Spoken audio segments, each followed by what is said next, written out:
expecting it to be a huge consideration outside of maybe a very late pick into some easier laning matchups.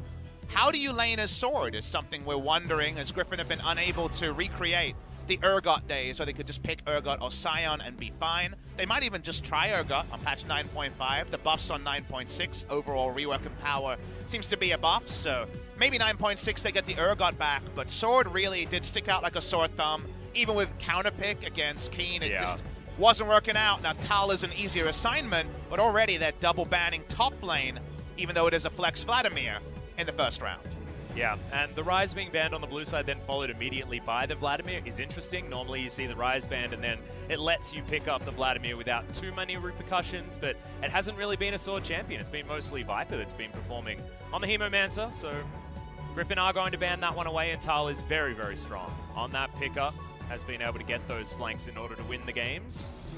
That's the Aurelia being banned away last year, and notable picks that are left open are Kalista, Zoe, and the LeBlanc, all up. And Zoe LeBlanc is actually a big one for this particular matchup. Lissandra also, that we saw highlighted, this was what Griffin left available for Gen G to smash them with, to be perfectly honest. So they've done their homework. They're going to pick that one up for the mid lane. And it was the one I was going to mention over and above everything, maybe bar the Kalista. I feel like Kalista Lissandra's kind of a pick your poison, but it's something flexible, and it's something that Sword could play in the top lane as well. Remember, that's true. Russell did that. Even in outscale matchups, in the early game, Lissandra pushes better than most of the meta champions top side and dives very well with a tempo jungler. So I think it doesn't show anything.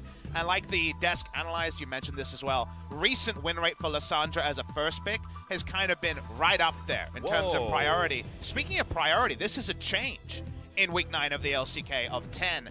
Yorick has kind of fluctuated. It was down last week. It's way up in this matchup. It's something where you can actually potentially have threat on Lissandra as well. If you catch them with Glacial Path down in the baby cage, you can actually get some kills there. So going for a first round Yorick is surprising, but maybe it's a heads-up strategy prepared specifically for Griffin. I actually think it's genius, because what are the counter picks into the Yorick? Generally, it's something like a Jax, something that can be very, very aggressive in the laning phase. Is that in Sword's wheelhouse? Absolutely not. He can lock them in, but obviously his command of the champions doesn't approach players like Keen, some of our top laners. Oh, they're going to do it, though. They're going to go for it. They're going for the champion that fits the occasion, was played in Challengers, one that LS, another custom, been calling for, does very well into Yorick. We know he plays the Fiora, but it's kind of a QV Fiora scenario of it will have priority, but it's not going to outplay 3 people. Jax is the champ. We know where he goes eventually, and there's a chance they flex between Tarzan and Sword, the Jarvan and the Jax. Both of them can go in the jungle and be top lane. Yeah, and we actually saw this matchup yesterday as well in the LPL. And it was the Jax eventually winning the game, but the Yorick still smashed the lane very, very effectively. So we'll see how it is going to work out here for Griffin. Zoe locked in from Lava, and I find that interesting. His LeBlanc is available, but decides to take the Zoe into Lissandra matchup instead. Just a very different look from Griffin. Not a lot of teams are not taking any bot laners in the first round, but they're happy to just lock in 3 champions that are very flexible. The lane assignments here, even though you think of conventional logic and you say Jax versus Yorick, therefore Lissandra mid, therefore Jarvan jungle, not all of that is written in blood, and you could situationally go for a Jarvan, even though it's a really hard lane against Yorick over time, and just have the Jax take over the game elsewhere. So we think we know where things are going, but there's always arguments and theories that can be put into practice. I see a lot of bot lane bans when it comes to the second round here. I think Viper's going to be happy to just pick up whatever, and I wonder if at some point you go back to what worked, and that's flexible bot lane champions for Viper. Even though there's a lot of reasons to go into 80 carries, because now you have multiple schools of effective 80 carries. You've got your Ezreals, you've got your crit 80 carries, you've got Lucian.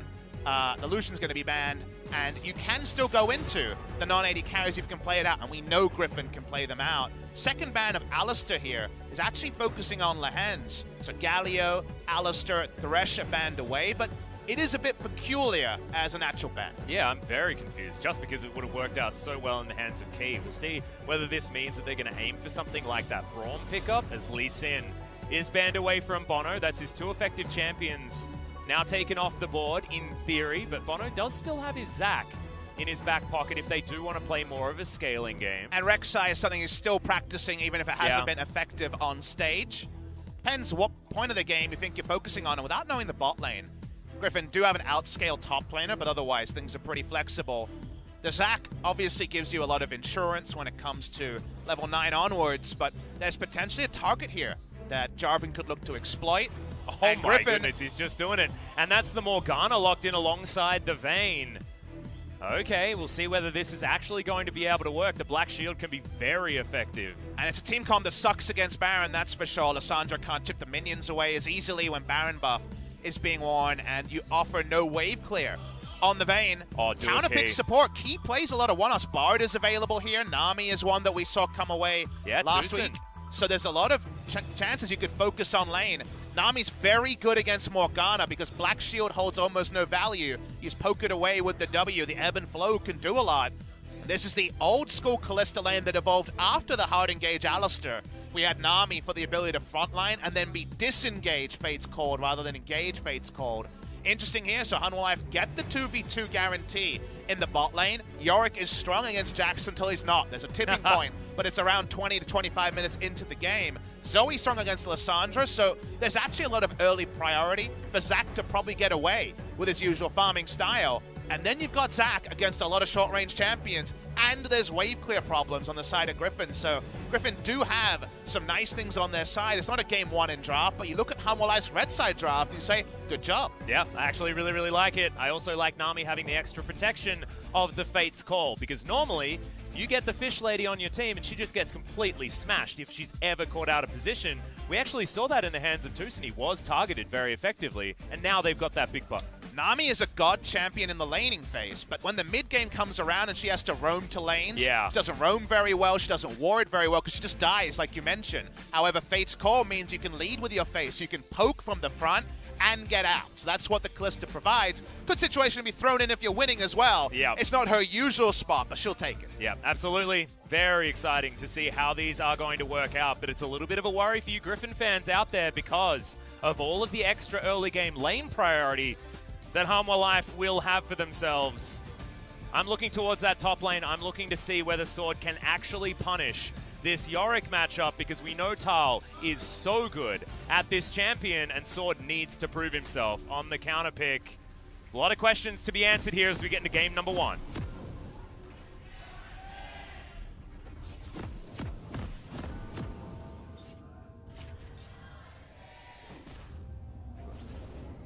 Okay, Griffin versus Hanwha, game number 1. Griffin on the blue side. And because it's the last 2 weeks of the season, a lot of backseat drivers going to be watching on today's games.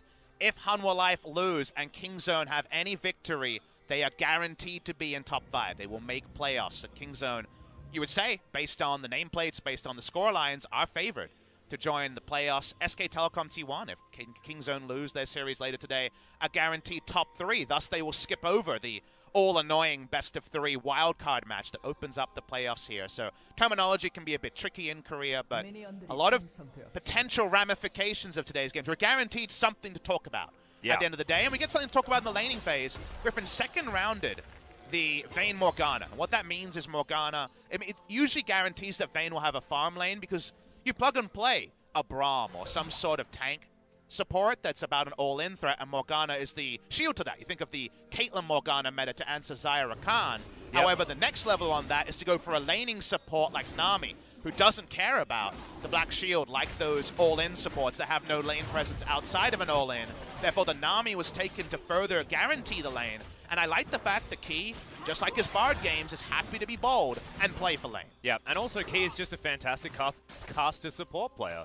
Of course, he is known for the Bard more than anything else, but his Morgana has been fantastic in the past, and champions like the Nami really do fit into his wheelhouse. So I do like playing towards your strengths, especially if that means strength in the laning phase. But Tarzan, he's coming in already. That's the binding to land after the knock-up. Heal comes out, but Key will be dying, and first blood will go to Viper. And Tarzan, after his criticism last week, is trying to rewrite it. Jarvan can gank early. Not a champion he's shown priority on. Red buff into lane gank is something we so rarely see, but they scouted out that there was no ward in the brush that would have spotted him. He didn't show himself on the river ward that we see put down by Hanwha Life, and already a kill. Suddenly Nami, before that level 6 where she can get out, has been punished, and vertical jungling threatened by Tarzan. Yeah, not threatened, actually going to ensue here as the blue buff will be taken.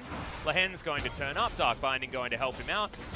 few extra autos come in, and Tarzan should be able to take this entire southern side of the jungle away from the Zac. Zac will get himself a Rift Scuttler, but that's about it. And Zac, I actually will further that point, because there is a cost to this. Because now Zac will get a full jungle clear. Because you know that Jarvan's going to get jungle bot side. You can go blue and power farm the Gromp, and there's no way Jarvan's going to be there. So you actually get a full jungle clear and a scuttle of Zac, and usually a Jarvan is going to be invading Zac and delaying Zac's level 6. The reward Hanwha Life gets for there being a bot lane gank is the fact that Zac gets the full clear. Now, of course, he lost a kill on the bot side. It's not just a summoner. But Bono takes a camp, and he's actually loading up for something here as well. Yep, you can see Ward going to be cleared out there by Chovy. He's teleported back to lane, and Bono decides that he's not going to actually be able to go aggressive here against Sword. Scryer's Bloom not going to spot the Zac, but he cancels the back. They are going to look for it. Morning Mist isn't going to land. And in we go. Elastic Slingshot isn't going to hit, as there's the baby cage, but Leap Strike is going to be good there from Sword. Tarzan makes his way through. Good double knock up there as Tal. Already very low, but Sword, he's the one getting taken down to sub 100 health. There's the bonk. Sword flashes away. Ward goes in the flash from Bono to follow up and even out the kill score. Important kill there for Hanwha Life. I think they actually approached the gank in every which way and were just speeding through it. I think they made some mistakes. We'll see in the replay, but they get the kill anyway. Jack's not so strong at skirmishing in the early game. Sword's able to TP in pretty proactively and stop a bad freeze or losing a lot of minions because Jarvan sticks around.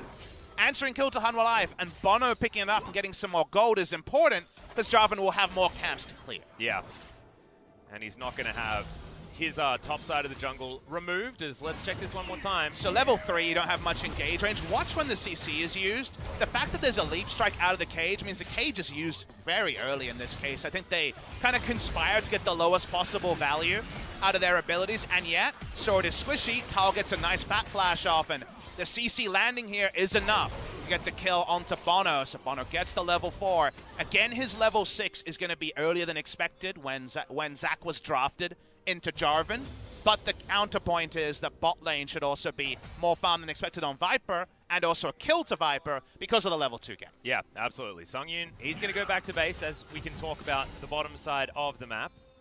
He goes, gets himself his Berserker's Greaves, as most Callistas are wont to do in the early stage of the game, and Key's going to get a bit of a roam on here. First Drake is going to be the Mountain Drake. KDA of 8.0 and 4-0 over the LCK in total here for Key. And Key was always one of those I love the counter pick on red side support players who was happy to throw out Bard, Nami, and picks like that, so happy to see the record is also nicely intact there. But has played in the LCK for many, many splits now since 2016 started, so because of that, a lot of potential games. Value. Chovy gets so much experience of gold there. Oh my goodness. That feels real bad from Bono. Gets himself the big popcorn chicken. He was already level 6, so it doesn't create the level 6 versus level 5 dichotomy that something like that can cause, but delays Zac there. Frustrating moment before, and we already know that in Korea, Lissandra has been popping off in recent memory. And also up 20 CS in that lane. Of course, yes, some of them will be because of the Raptors, but certainly fantastic here as Lava gets back to lane a little bit late there to pick up the minions that are dying to the turret. Lissandra's have been just doing better and better in laning phase. The time when Zoe does really well against Lissandra's a little bit after some levels, so it's only now that the matchup goes a little bit towards the side of Zoe. So in the early game, Chovy predictably has been able to put out a lot of pain. Do notice Viper hasn't gone Hail of Blades on the Vayne. This is the press the attack. I'd love to know if it was into Domination Tree second. We don't have secondary runes on our overlay right now. I assume he did just get a zombie ward, so I think he does have Domination second. It's just not the Taste of Blood Ravenous Hunter that we would have expected. Would have been one or the other. Here's Bono, level 5. Yeah, Black Shield. Lahens is going to use it very selfishly there as the heal has to come out. Binding hits onto Bono, which means he's not actually able to follow up the first part of the queue there. Very important binding hit by Lahens. Yep. Sungyun not going to have the Silver Bolts procced on him either, and that means that Viper very much loses out on that trade. Holds onto his barrier though, so he'll be all right. And only one Summoner spell actually invested as Tarzan makes his way down to save this bottom lane. Level 5 still for Hanwha Life's bottom lane. They need to get that level 6 for Sungyun to keep Key alive in these Jarvan ganks. You'll notice Jarvan also is going Warrior Jarvan. We see mostly Cinderhulk recently, Peanut the only Warrior Jarvan player. Yeah. I can remember recently I think this plays into my hypothesis on Griffin, where their main win condition is having Chovy and Tarzan able to just take over the map and battle ward as a duo, and having 2v2 power over the enemy. Zac obviously not going to be a strong skirmishing jungler.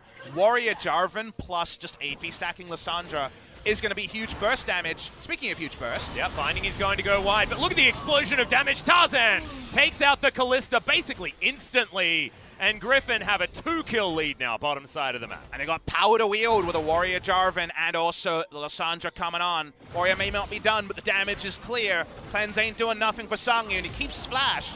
The invasion onto the Zac is continued, but they can't take away Lava's blue. Yeah, Lava's going to be able to get it with that paddle star. Ebb and Flow gets his health back there just a little bit as well. But look at this, turret plate to go into the hands of Viper. 1 kill, 1 assist. This Vayne is about as accelerated as you can be, and even gets solo gold for that turret plate at the same time. In the mid lane as Bono does miss. Accelerated 1-year CS vs CS sounds like a play-by-play caster overstating, but it's not, Atlas. It's actually really important that against Kalista, considered the strongest possible dueling AD carry, and the Nami counterpick, you're going CS for CS, and you have things like turret plates and kill involvement. So this Vayne is actually, like you aptly described, huge. Cleanse is used to try to cleanse Flash, but he doesn't actually find the time to Flash there, so yeah. You could definitely look at that and say, was he just fail healing? But I think the cleanse was to cleanse Flash. Still wasn't able to. Nice CC overlapping. And goodbye to Songyun. More advantages to Griffin. Yeah, Tiles picked up a cull here on the top side of the map. He's actually behind by 11 CS, going to pick up a few of these minions as Sword doesn't have teleport to make his way back to the lane. But the Jax has been doing A-okay, as we would expect based on the champions, but not as we would expect based on the players necessarily, with how good Tal is at the Yorick and how Sword has struggled on more aggressive picks. It's just not a surprise to people that Griffin beat Hanwha Life, right? If Griffin win this game, of course it's Griffin. But to people who watched last week, just like me, you came away with questions. For example, the Gen G series, Gen G goes for the very greedy Zac scaling comp. Griffin says, well, screw you. It's time to go Xin Zhao and play super aggressive. And they couldn't do it, Atlas. They failed at execution on an aggressive drop. So Tarzan going Warrior Jarvan and Lissandra taking over the map with strong 2v2. On paper, possible. In the past, possible. But something we needed to see again with the fact they couldn't pilot a drop like this last week. So I like the fact that Tarzan's come in hot and heavy with his ganks. They've come off, and Griffin have played around early aggression in their jungle rather than the passive farming that has dominated their LCK spring jungle performances. Yep. And doing it with a level 2 gank as well is the best part. Ebb and Flow into Songyun is going to keep him healthy. Lahenz's position is known here in this rush. There's the flash forward, gets the ultimate out. That's the tidal wave to try and help them out. But Lahenz does have the black shield on himself. That's a great condemn into the wall, but it's an even better knock-up from the Fate's Call and Key, using the extra range advantage to get himself all the way back out as well. Lava's going to make this a man disadvantage for Griffin.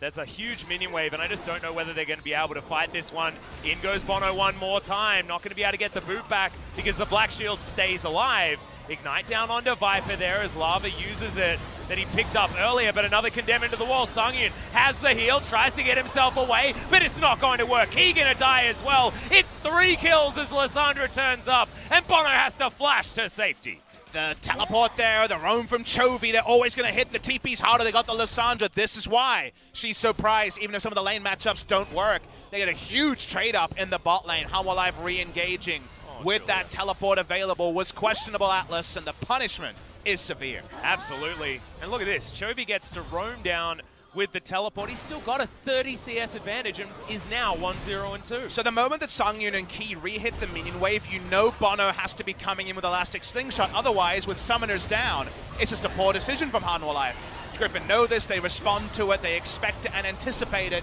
And it's Jarvan Lissandra with ults available. They're always going to hit the skirmish harder. There are no teleports coming from the top lane. It's Yorick, right? He's not going to be able to change anything. So another trade-up for Griffin, and suddenly Hanwha Life are in a huge gold hole. And now, if Bono wants to attack a theoretically winning lane, it has to be Sword up here on the top side. Who's actually winning?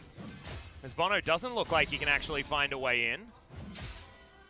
It's getting from bad to worse, and as you can see, it's represented in the gold already. Very close to 13 minutes into the game, and 3,000 gold is actually a huge advantage here for Griffin. We know that Hanwha Life At the end of the day, had a lot to work on in the lanes, but they've gone awry ever since that level 2 gank was pulled off in bot lane. Looking to try to just 4-man the Jax.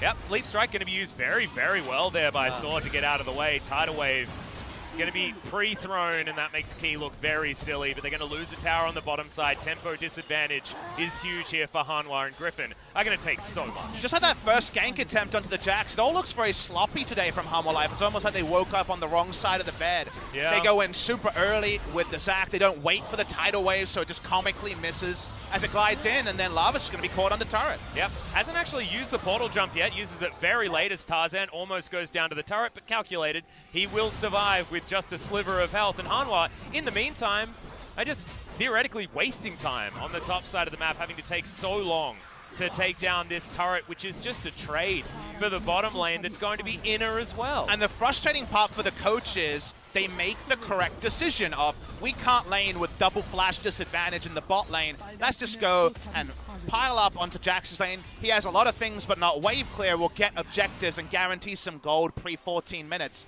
to be shared around our carries. But then the execution is way off, right? Yeah. They go in too early, disconnected from the duo lane. The Nami ult is so late because the Zac goes in so early.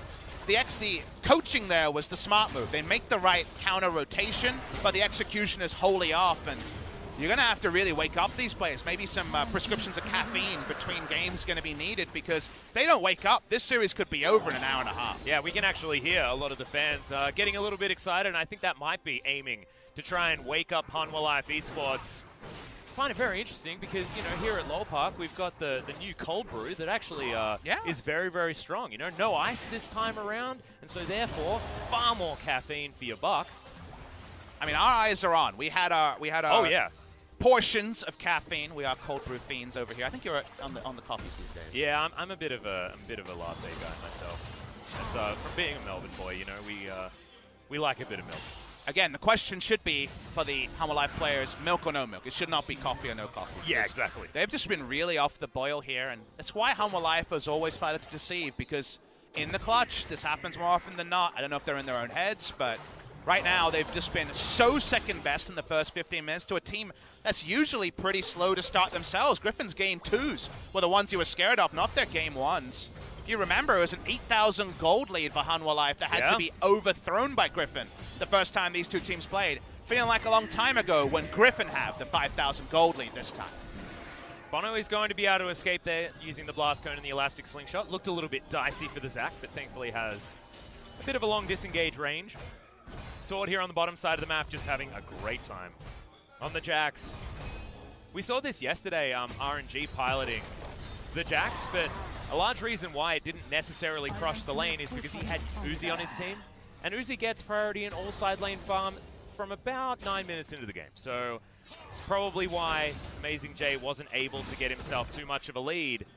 Sword not in that position though. He's well and truly even with Tal, and as the game goes on, it's just going to get better and better for this Jax. HLE is going to go down 16 minutes in, so no turret plates to come out from her, but they're just going to be able to create more map control. Just control in general as the binding is going to sneak by. As Viper going aggressive underneath this turret. That's going to be the ult used there, but Viper now has to use the heal as he has to use barrier at the same time. That's a terrible move. But they're just too far ahead, Griffin. And that's going to mean that the Jarvan's going to be able to secure it. Good boot back there onto Chovy, but he's made it to the relative safety of underneath his turret and still has his Frozen Tomb available. Tarzan waiting for it, but doesn't actually have enough damage after that ebb and flow heal comes in.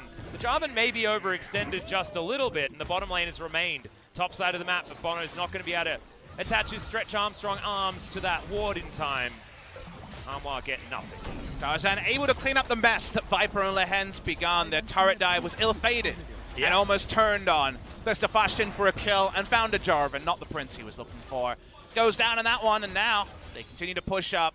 When you make all the right early moves, you can do it a bit sloppily, and often you can just smack them with your wallet, as my man Atlas is all about. The wallet's looking pretty thick here for the side of Griffin, and unfortunately, Hanwha Life Esports, apparently payday is later in the month. Yeah, well, we're going to have a look at this comedy of errors one more time. The ultimate comes in. Lehen says, well, maybe that was an odd choice, as Viper also doing the damage calculation, realizing he might die, but Tarzan saving the day beautifully. They took about 1,600 damage from turrets. They had to blow a barrier on Vayne. It was not well done by Griffin, but didn't matter because Tarzan was in the right spot. Usually, that's something we can just assume, but hasn't been the case recently. Didn't actually spy if Chovy ended up dying, but because we cut away from this after Zach became involved.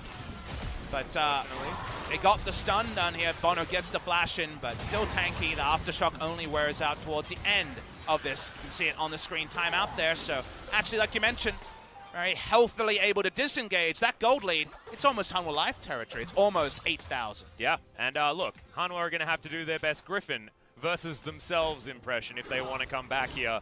But Viper is a Vayne that has Ginsu's Rage Blade lead over his opponent. Oh. Yeah. He's 3-0-3 in comparison to the 0-3-0 of the mid-game spiking Callista. That is, yeah, a dagger ain't necessarily as good as an entire Ginsu. The only good news story is that Hanwha Life, Yorick is basically a Cull Cashin ahead of his opponent, but that's not enough given the matchup and the fact that Jax outscales very hard.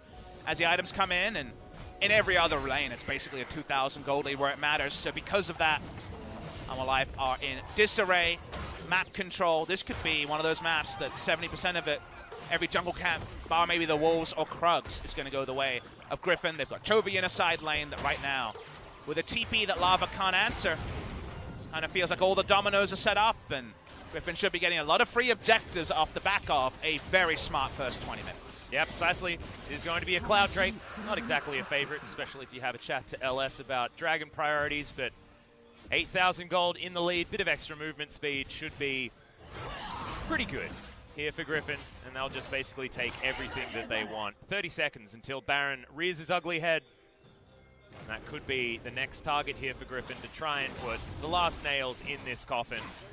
But man, it feels like we're welcoming Griffin back into the LCK, and I think a lot of it comes down to Tarzan changing up how he plays his early game. That level 2 gank was fantastic. Bono's going to try and have one last-ditch effort, but Tarzan's just going to walk out of there. Tidal Wave goes completely wide as Julia is going to be the first target. She gets knocked up. That's the flag and drag into the Cataclysm, and immediately Lahens goes for the engage as well. It's a double stun as Chovy comes on down. Fate's Call isn't going to bring Key far enough out as Lahens. He's going to die. No, stopwatch is going to keep him alive. Sword's just having a field day in the enemy base, and despite the fact that it's only Sangin going down, Griffin will be able to claim so much from this. They're just styling on them on the map list. It's just too easy for Griffin. We liked a lot of what Hanwha Life did in draft. They had strong lanes to play around, and then a gank bot lane, and other lanes not going as expected. Some sloppiness from Hanwha Life, and it didn't matter what the lanes looked like. Griffin could have any 5 champions, and with how they've just been able to play solid, proactive League of Legends with some mistakes along the way, it's been too good for Hanwha Life in game number 1. Yeah, absolutely. And now this is a Griffin squad as we move into the replay that has a Vayne and a Jax in an advantageous position in the early game. Just insane. Terrifying. And the fact that this is all happening while Jax is split pushing lets you know that throwing 5 men in, they lose 5v4 in a big way, and the Jax gets free time to push. The Frozen Throws come in a little bit earlier. Key dies, and then you can see Tal dying here as well. Could have just been a full clean ace in a 4v5. They're spared that ignominy, but no other ignominies are going to be spared for Hanwha Life. Yep, Lahens also has his Ardent Sensor now completed, so Viper's going to be even stronger, moving towards his first Sheen item. Sorry, not Sheen item, Zeal item. Not sure what he actually wants to pick up here, but he could pick up basically anything. I'd like Phantom Dancer just to get Battle Vayne online. Well, how about a Battle Jarvan? This ain't no Cinderhulk, but he can backline with the Guardian Angel Nocturne impression in the build. It's basically a Nocturne build, but you get to be more proactive on the Jarvan, as we saw as early as level 2. Hanwha Life's only thing they can do right now is put down multiple control wards and say, what about a Baron steal? But it's 2-level advantage for Tarzan over the enemy jungle. I don't think Griffin are going to leash the Baron to stealable range. So Hanwha Life, very strong team at contesting Baron from the red side because Lava is on the Zoe, so you can Paddle Star and Trouble Bubble over the wall. And Zach, you can't actually scout with Shallow Vision because he can just put down one control ward and engage from 1300 range. So because of that, Griffin can't just make this about the Baron, but we know they don't need the Baron. Nope. Much earlier than expected on the Vayne and Jax comp. Are they way ahead? They're just going to make it an honest end, and very little Hanwha Life can do to change anything. Well, Viper's just happily sitting by himself here on the top side, just knows how much stronger he is than every member of Hanwha Life Esports. Tal's going to move over. This wave hasn't actually been dealt with by Sword on the bottom side of the map. He's taking a Rift Scuttler at the moment, will be moving back down, but still a couple of minion waves to get through before he actually threatens the inhibitor. Possible engagement here in the jungle, but trouble bubbles in this particular area do need to be respected. Now Viper is looking for a back timing for himself. No vision available. Oh no, there is, but he's still able to get out of there. And the shield will guarantee it there from Lehens. He has gone with the Phantom Dancer, 900 gold bounty. This Vayne is like all of our solo queue nightmares. And I'm getting reminded of some games that I didn't very much enjoy. This is certainly enemy team's Vayne right now. Completely agree with you, Atlas, and it wasn't like he was pulling off sick outplays, right? We saw them super mess up under turret, but be babied by the fact that they had all their summoners up at a point where Vayne should be punished. Your enemy jungler also was better than your jungler in this game. It's kind of an issue that happened. The Zac was actually heavily punished in a way that Peanut wasn't when Genji and Griffin met, so credit to Tarzan for leveling up here. I think he easily will win MVP for game number 1. Anything else would be something I'd be incredulous about. He's 100% kill contribution at the moment. He made sure that he won the bottom lane within 3 minutes of the game. Yeah, I'd say that he's probably on his way to an MVP. And when I think it comes to how many of Griffin's previous errors can we now say, okay, counterpoint present. Definitely for jungle, they showed they can play proactive Jarvan. The top lane was won by the Jax, but I feel like that wasn't really about Sword's play. Like, it's not like he won a skill matchup here. It's just that some things went against him. It felt like Tal was playing very defensively, even though the win early game was bot lane. And it wasn't like he won a skill matchup like he lost so heavily against Keen. So still, the Jax works against Hanwha Life in game number 1. That's still a data point that Griffin can show, and the Jarvan point is definitely pot kettle black. And a little bit of it is, oh, okay, there's actually a fight that's going to break out. Lava has to flash. One more auto from Viper will do it. Gets him as he gets the vision as well from the Scryer. Julia, she's going to be the next target. That's theoretically 2 kills. Over to Griffin now as well as Viper uses his final hour to take down the enemy red buff. And now with Lava dead as well as the Maiden dead on the side of Tal, Griffin could theoretically go for a Baron if they want to. Pretty generous use of the word fight. Basically, Vayne tumbled into the enemy team. They tried to run away and one person died. So yeah, it was very much some assassinations there. Viper style and frontlining on the Vayne. It was a Jugger Vayne moment, and we don't even have Jinx in this game. Speaking of Vayne, she's on the Baron, and, well, Bono's around. How much can he actually do? Is he, though? He's going to get the kidnap off, he's going to get the flash, and that means that Griffin are going to get the Baron. There is absolutely no way that Zac can get his smite in there. Tarzan takes a lot of damage from it, but now the Jax is super powered in this split push. Hanwha, I don't know how they're supposed to hold on to this one. They're now just getting driven into impossible decisions to make to try and defend this base. We're just looking for Hanwha Life to bounce back in game number 2. I would say they are I'd probably stop talking about this game in comms if I was them. It's one of those things where if you did the standard play-by-play thing and asked me, what do Hanwha Life have to do to win, it's Griffin have to make multiple colossal mistakes for there to be any stakes left in game number 1. So I hope that Hanwha Life has spent the last 5, 6, 7 minutes talking about game number 2. Only some small adjustments, and again, it was execution rather than necessarily draft that we really didn't like about Hanwha Life in this game. Griffin should feel good about their performance here, especially Tarzan. I like the proactivity we're seeing. The reason why I've been so kind of off the hype train on Griffin, apart from them obviously being a good team, when it comes to them being a great team, it's been inactivity in the early game. There was good activity in the early game this time, so a lot of things being answered by Griffin in that domain. Yeah, and actually I want to echo that point just a little bit as well, because I think a lot of it has to do with the draft. And a lot of it has to do with Hanwha actually making some good assessments based on the losses that Griffin suffered in last week's games. But then, unfortunately, it not working is, speaking of not working, Sungyun down to about 100 health and has to get the hell back to base. This might open the base here for Griffin to come in and take down their first inhibitor of the game. But being able to pick the Yorick that early, that was a flex, saying that Sword isn't going to be able to do anything about it. And I can understand exactly why Hanwha would make that decision, and Griffin have actually answered it and done a decent job as the fight is going to break out. Kidnap does work, but it doesn't actually bring anyone back forward because Black Shield is just too strong. Fate's Call comes out there from Sungyun, but Sword is just too powerful. He dives on forward. It's a triple kill. Instantly make that a quadra. My God, that's insane. It's only the triple to come forward as Chovy steals that one away, but the Jax is too strong. And Hanwha, they have to reevaluate. We're going to go to game number 2 with a Griffin that has reawoken after a terrifying Week 8. Week 9 looking way better. Sorry guys, we couldn't show you any team fights, just an execution, a firing range every time. I spent that team fight watching Viper to see if any tumble was defensive. Every tumble was further in towards the fountain. Every tumble was aggressive because there was only good inroads that time for Griffin. They dismantle Hanwha Life. It is a confidence-injecting victory. But I hope Hanwha Life stick with the theory of the Yorick blind pick and adjust the tools around it rather than just abandoning the draft process they've come into this series with, because the execution is what hurt them. I think the draft certainly could have been worked, but not with a performance in the first 10 minutes like game number 1. Yep, absolutely. That level 2 gank from the Jarvan sealed the deal. You get Vayne first blood in that lane, and the Nami that was picked for lane basically doesn't work. The Kalista that is so strong in the mid game doesn't get a mid game because she had early game items until that game was over at about 25 minutes in. So just not a lot of answers for Hanwha, and Griffin basically figured out exactly what they needed to do and did it. But in other times that they were winning, in the games that they won last week, it was Viper popping off that allowed them to do so. So whether they can win from other lanes is going to be another question. That theoretically was one from the jungle. However, it was to get the bottom lane ahead and make sure that Sungyun and Key weren't able to do anything. Next time around, I want to see Bono play more aggressively bottom side of the map with a pick that isn't a Zac. And honestly, at the end of the day, Hanwha Life have talked about really scouting out their talent, focusing on the mental side of the game, and going for untiltable players. You have Sungyun here, of course, who's very long-standing.